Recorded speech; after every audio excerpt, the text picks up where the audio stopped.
All right, guys. So I'm on a winter bulk, and really quick, just wanted to talk about a few things that I've learned, maybe advice that I would have had for myself, and hopefully some of this advice will help you guys. So one of the things that I had heard before I got into fitness was that your body can only absorb a certain amount of protein at once. We've probably all heard different numbers. I heard 40 grams of protein as being the maximum amount that your body can absorb at once. But there was actually a study that came out last year, and they were trying to test basically, if there is an upper limit of how much protein your body can absorb. So this study was specifically done with whey protein. So I would like to see studies done on other types of protein. This one specifically whey. Essentially, what they found was there is no upper limit. So guys were taking after workout 100 grams of protein, and they found that your body is actually able to utilize that. So a trick that can be used just in fitness, but it's very beneficial in bulking as well, is throw in as many scoops as you feel like. One of the things that I will generally do is I do 2 scoops. So that's 52 grams of protein right there, and plus the milk as well. So it's a great way to get extra protein that you need.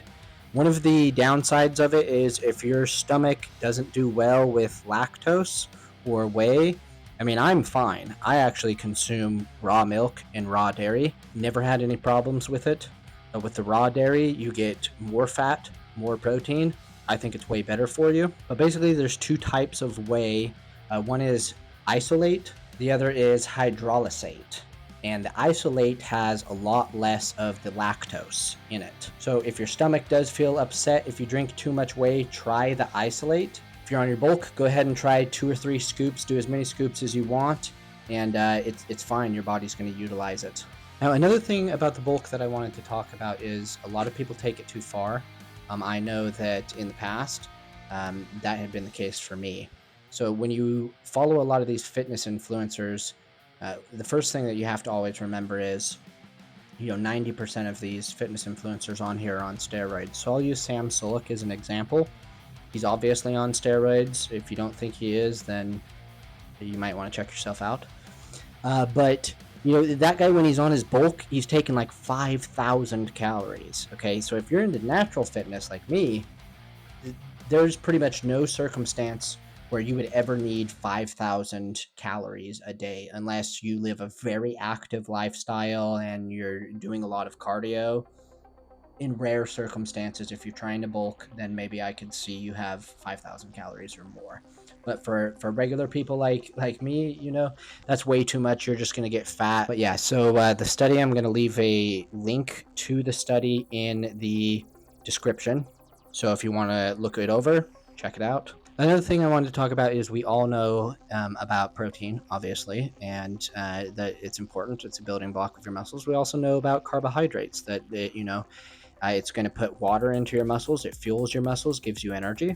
If you're bulking, you definitely need carbohydrates. But one thing that I think a lot of people sleep on is fat. And you really need a lot of good, healthy fats. I consume, probably at least 150 grams of fat a day.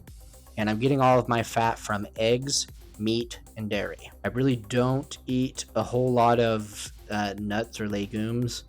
I almost never eat any vegetables at all, and I try to consume a lot of fruit. Anyways, back to the fat. So fat's very important for certain things. Low and moderate workouts, fat is actually going to be your primary energy source, and it actually provides more energy per gram than carbohydrate. Fats help regulate your hormones. What are we generally concerned about, right? Testosterone. So fat's going to help with that. It's also going to help with your cellular health, which means that the fat helps protect and repair your cells. There are fat-soluble vitamins that it helps your body absorb. So that would be vitamins like A, D, E, and K. So then the omega-3 fatty acids that are obviously found in fish, those are really good as well. I try to eat a lot of salmon. You can also find them in flax seeds, but it's going to help with inflammation, and that's going to speed up your recovery. One of the things about steroids is it really helps speed up your recovery. So that's one of the reasons why these guys are able to do so much damage to their muscles because the steroids help them recover, and then they're able to hit the gym again, and they can, continue to see gains. So one of the things about steroids is it pushes the boundaries, the human limits of what can be achieved with chemical assistance. What I'm interested in with natural bodybuilding is my interest in my interest in natural bodybuilding is to find out what the natural limits my body can reach. What does that mean? So, for example, depending on your height, there is a limit basically of how much muscle mass you can put on.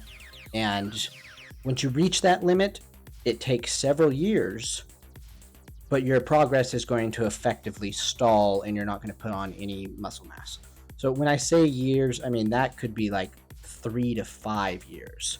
Natural bodybuilding is a long process. And I can go over that in another video, but that's another thing that you need to keep in mind. If you're into natural bodybuilding, it is going to take you much longer, and you might as well just accept that you're going to be working out for the rest of your life or many, many years. And it's not that you have to work out, it's that you get to work out. We should be very grateful for our bodies. We should be very grateful that we get to go to the gym and work out, build mass, go to the store and get food. Not everybody has that kind of access. So one of the things that I do is to try to change my mentality around the gym. And it's mostly effective for leg days because I hate leg days. In fact, I just finished one today, and my God, it was so brutal I almost passed out. But yes. That's another story. So pretty much the limits of muscle mass that you can put on and be lean, right? Because we're talking about being totally shredded. Is, say, 5 or 6 body fat percentage. I mean, that's pretty much competition worthy. The limit is probably about 200 pounds. And that is probably pushing it. You probably would have to be above 6 feet to hit 200 pounds lean naturally. I'm 5'10". I think the maximum amount of muscle that I would be able to put on naturally is probably around 175 to 180 pounds. But that's something to keep in mind. If you're not on steroids, you're never going to reach 270 pounds. So final thing that I just want to mention is don't ever take the bulk too far. I already kind of mentioned that previously, but you really don't need to go overboard with the amount of calories that you're consuming. If you do, you're just going to have so much more work to do during the cut. Trust me, when you're doing a cut, it is much easier to lose 20 pounds than it is to lose 60 or 70 pounds. I had to lose 60 pounds, and nobody wants to do that. It is brutal. It's an excruciating process. It takes months and months. So the less fat that you put on, the less fat that you're going to have to cut. All right, guys. So good luck with your bulks. Good luck with your fitness. And thanks for watching.